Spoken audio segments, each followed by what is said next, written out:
Continuing from our discussion of water rights transfers, it is essential to understand the broader legal framework that governs water use in Arizona and throughout the western United States. Arizona follows a unique combination of doctrines, primarily the doctrine of prior appropriation for surface water and the doctrine of reasonable use for groundwater, collectively known as the doctrine of water law. These doctrines are deeply rooted in both historical necessity and legislative development, reflecting the challenges of managing limited water supplies in an arid region where water, rather than land, often determines the value and viability of property. The doctrine of prior appropriation, summed up by the phrase, first in time, first in right, is the foundation of Arizona's surface water law. It emerged in the 19th century as settlers and miners in the western states began diverting water from rivers and streams for irrigation,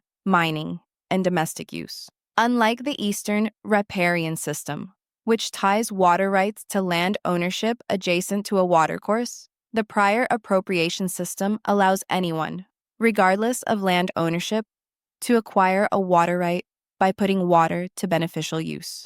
The priority of that right depends on the date it was first established, meaning the earliest users have superior rights during times of shortage. In Arizona, this system is codified under ARS Title 45, Chapter 1, and is administered by the Arizona Department of Water Resources, ADWR. To secure a right under prior appropriation, an individual or entity must apply for a permit to divert and use surface water for a beneficial purpose such as irrigation, livestock watering, municipal supply, power generation, or recreation. The permit establishes the quantity, point of diversion, place of use, and purpose of use. Once granted, the right continues as long as the water is continuously and beneficially used. If the user abandons or fails to use it for 5 consecutive years, the right may be forfeited under ARS. Paragraph 45, 141. A classic example of this doctrine in practice would be a farmer in the late 1800s who diverted water from the Salt River for irrigation. If a second farmer applied to divert water decades later, the first farmer would have senior priority, meaning that in times of drought, the first farmer's needs must be satisfied before the second farmer could use any water. This system ensures that established users have predictability and security, but it also places limits on new developments that may depend on water from fully appropriated sources. While the doctrine of prior appropriation governs surface water, Arizona applies a different rule to groundwater, known as the doctrine of reasonable use. Under this doctrine,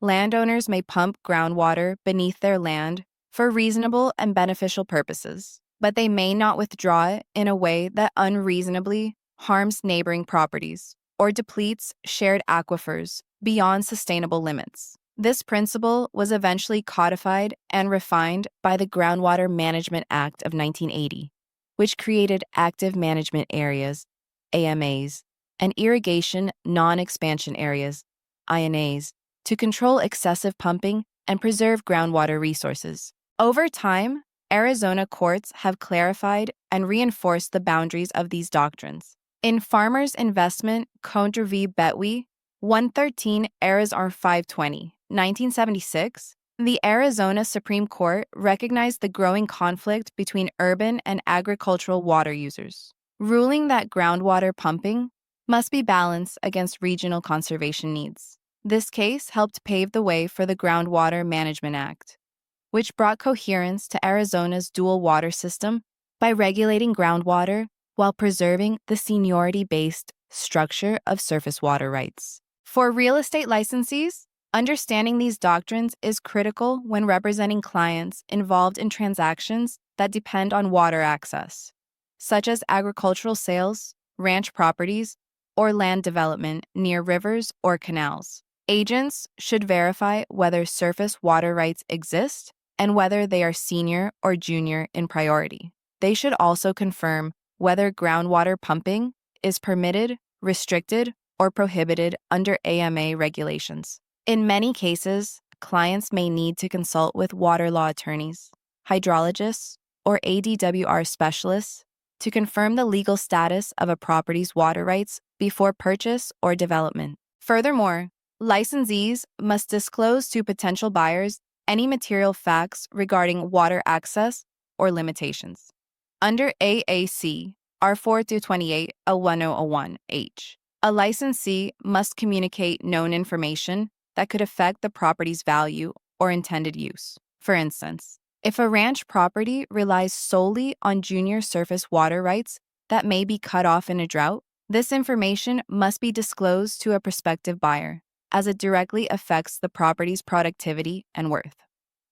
Review summary. Arizona's water law system blends the doctrine of prior appropriation for surface water with the doctrine of reasonable use for groundwater. Under prior appropriation, water rights belong to those who first put water to beneficial use, regardless of land ownership. Groundwater use, on the other hand, is subject to reasonable use and regulation under the Groundwater Management Act of 1980. These doctrines form the backbone of Arizona's water allocation system and directly impact land development, agricultural operations, and property valuation.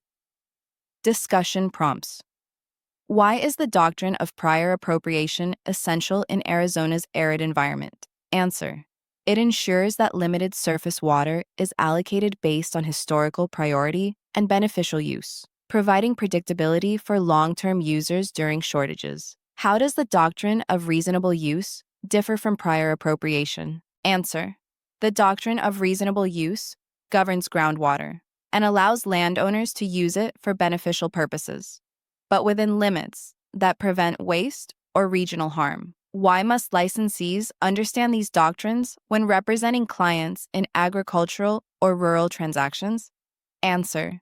Because water availability directly affects land value, usability, and development potential, and agents are legally required to disclose any known water limitations.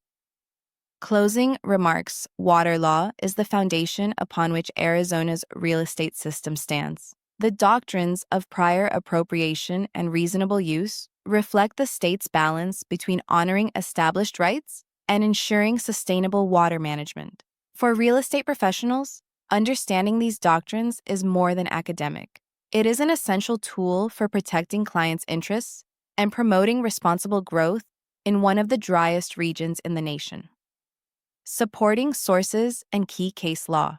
ARS. Paragraph 45, 141. Surface water rights and forfeiture. ARS. Paragraph 45, 451. Regulation of groundwater rights within AMA's AAC. R4-28 1H. Disclosure of material facts. Farmers Investment Co. v. Betwy. 413 Rs and 520, 1976. Precedent balancing groundwater rights and conservation. Cherry v. Steiner. 543 F. Supart 1270. D. Arizona 1982. Upheld constitutionality of groundwater management. Arizona Department of Water Resources. Surface and groundwater management guidelines.